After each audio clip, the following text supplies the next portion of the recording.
గ్రద్ద నేర్పిన భగవద్గీత పాఠం ఏంటో ఈ వీడియోలో తెలుసుకుందాం.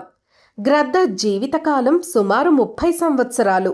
అయితే గ్రద్దకి సగం వయసు పూర్తయ్యేసరికి దాని గోళ్ళు బాగా పొడవుగా పెరిగి ఆహారాన్ని పట్టుకోవడానికి సహకరించవు. అలాగే దాని ముక్కు కొన కూడా వంగిపోయి పట్టుకున్న ఆహారాన్ని తినడానికి సహకరించదు. ఈకలు దట్టంగా పెరిగి దాని రెక్కలు బరువైపోయి చురుకుగా ఎగరడానికి సహకరించవు.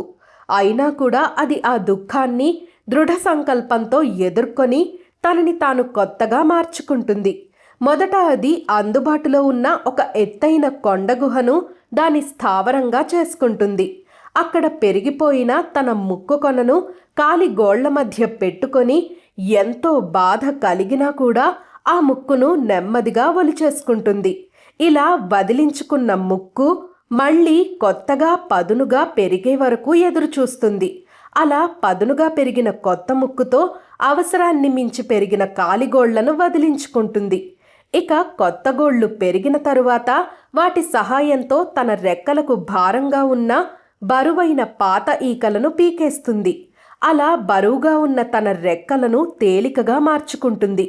ఇలా 5 నెలల బాధాకరమైన కృషితో సాధించుకున్న పునర్జన్మతో మిగతా జీవితమంతా హాయిగా బ్రతుకుతుంది. ఈ స్థితిని కృష్ణ పరమాత్మ భగవద్గీతలో ఈ విధంగా వర్ణించారు. ఈ శ్లోకం అర్థం ఏంటంటే, దుఃఖముల నుండి విముక్తి పొందిన స్థితినే యోగమని అందురు.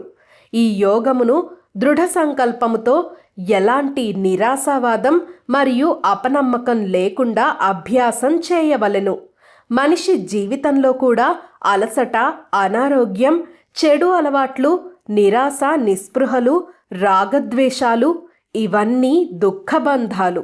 వీటిని వదలకపోతే మనం కూడా లోపల బలహీనమైపోతాం.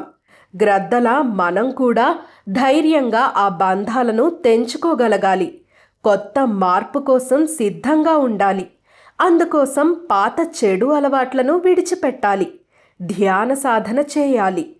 ఆరోగ్యకరమైన జీవన విధానాన్ని అలవాటు చేసుకోవాలి. అప్పుడు మనిషి కూడా ఒక మంచి మార్పుతో కొత్త జీవితాన్ని పొందుతాడు. ఈ విధమైన మార్పు మోక్షానికి దారి చూపుతుంది.